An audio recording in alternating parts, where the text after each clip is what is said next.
Ngomong biar bapakku. Baik ya. Bismillahirrahmanirrahim. Assalamualaikum warahmatullahi wabarakatuh. Waalaikumsalam warahmatullahi wabarakatuh. Alhamdulillah pada siang hari ini saya ingin berbagi bersama, kita belajar bersama saya dalam rangka aksi nyata refleksi kesiapan satuan pendidikan dalam merencanakan KOSP dengan topik pemahaman kurikulum operasional satuan pendidikan. Next. Pengertian kurikulum tersendiri, kurikulum adalah seperangkat rencana dan pengaturan mengenai tujuan, isi, dan bahan pelajaran serta cara yang digunakan sebagai pedoman penyelenggaraan kegiatan pembelajaran untuk mencapai tujuan pendidikan tertentu. Kurikulum operasional satuan pendidikan dalam kurung KOSP adalah kurikulum merdeka di tingkat satuan pendidikan yang memuat semua rencana proses belajar diselenggarakan sebagai pedoman seluruh penyelenggara pembelajaran.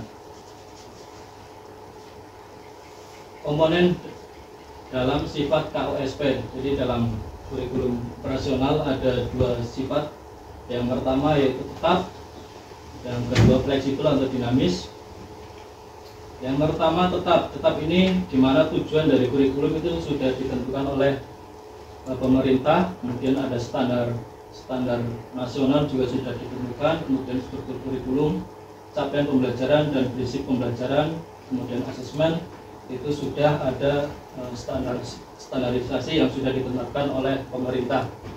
Kemudian adapun yang bersifat fleksibel atau dinamis diantaranya visi misi, kemudian karakteristik lingkungan sekolah, kemudian perangkat ajar yang digunakan, kemudian pendekatan pembelajaran. Jadi ada dua sifat dalam komponen KOSP, yaitu tetap dan fleksibel. Next. Kemudian prinsip penyusunan KOSP yang pertama berpusat pada anak. Pembelajaran harus memenuhi keberagaman potensi peserta didik. Berbeda dengan kurikulum sebelumnya yang berpusat pada guru, di kurikulum merdeka ini kita berpusat pada peserta didik. Yang kedua adalah esensial, jadi di mana kurikulum itu harus memenuhi pembelajaran memuat unsur informasi yang penting, jadi tidak isi dari KOSP itu harus bersifat penting. Kemudian akuntabel, yaitu dapat dipertanggungjawabkan, jadi ketika kita menyusun kurikulum operasional harus bisa dipertanggungjawabkan karena berbasis data dan aktual. Yang kemudian kontekstual, jadi KOSP harus sesuai dengan konteks yang sudah ditentukan oleh pemerintah. Kemudian melibatkan semua unsur, jadi untuk perencanaan pembuatan KOSP ini harus melibatkan semua unsur warga sekolah, baik dari kepala sekolah, guru, peserta didik, wali murid, serta tokoh masyarakat harus kita libatkan dalam penyusunan KOSP. Next. Implementasi KOSP. Kesiapan satuan pendidikan dalam pelaksanaan kurikulum merdeka menjadi kunci keberhasilan implementasi kurikulum baru ini. Untuk itu, Kemendikbudristek menyediakan instrumen refleksi kesiapan satuan pendidikan sebagai perangkat asesmen mandiri yang diisi oleh kepala sekolah untuk mengetahui level kesiapan mereka yang menjadi salah satu dasar melakukan perubahan kategori implementasi kurikulum apabila diperlukan.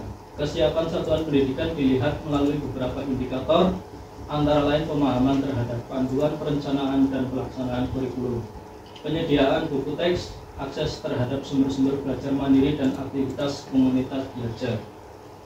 Next. Nah, untuk merencanakan KOSP yang akan datang itu kita menggunakan metode refleksi traffic light, ya, di mana ada rambu-rambu yang sebagai acuan kita, di mana yang pertama adalah selebrasi. Nah, jadi kita mengevaluasi seperti apa kurikulum yang sebelumnya, apakah sudah sesuai mencapai tujuan atau belum. Yang pertama adalah selebrasi, apa yang harus dirayakan. Jadi seumpama di kurikulum sebelumnya saya mengalami pembelajaran yang bermakna yang dapat kita sesuaikan dengan karakteristik sekolah. Nah, itu yang kita patut selebrasi itu kita rayakan.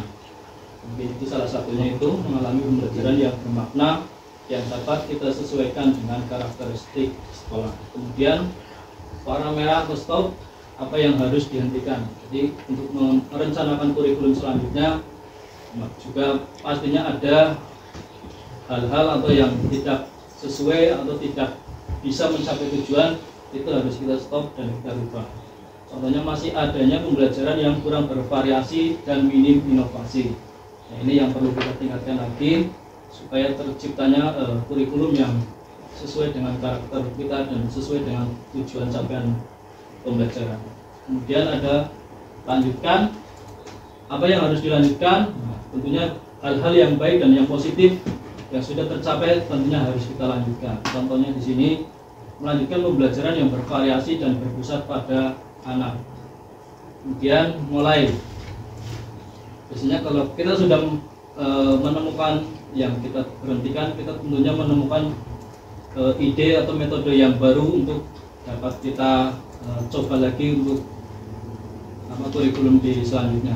Contohnya di sini satuan pendidikan mengevaluasi berbagai program dan merencanakan program yang lebih baik. Itu yang tentunya setiap awal tahun pembelajaran kita mau rencanakan dan kita membuat program yang baru setelah kita melihat apa yang harus kita hentikan.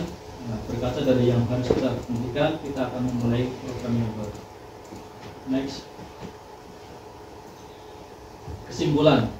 Kesimpulan satuan pendidikan dalam pelaksanaan kurikulum merdeka menjadi kunci keberhasilan implementasi kurikulum baru ini.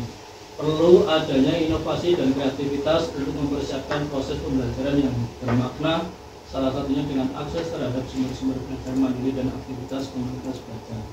Harus adanya diskusi bersama seluruh warga sekolah dalam merencanakan kurikulum sehingga terciptanya rancangan kurikulum operasional yang tepat dan sesuai tujuan capaian pembelajaran. Jadi dari kesimpulan kita dengan menggunakan metode traffic light ini, tentunya kita mencari atau merencanakan terciptanya acuan yang untuk pembelajaran, kemudian supaya tercapainya tujuan-tujuan pembelajaran. Nah, tentunya itu kesimpulan yang dapat kita ambil dari kesimpulan pada hari ini. Next. Ya, mungkin itu saja. Terima kasih atas waktunya. Mohon maaf apabila ada kekurangan dari kami. Mohon maaf. Assalamualaikum warahmatullahi wabarakatuh.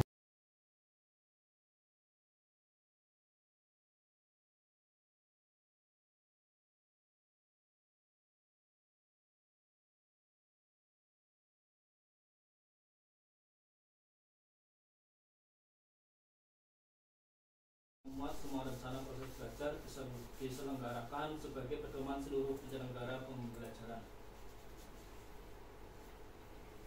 Komponen dalam sifat KOSP, jadi dalam kurikulum operasional ada dua sifat.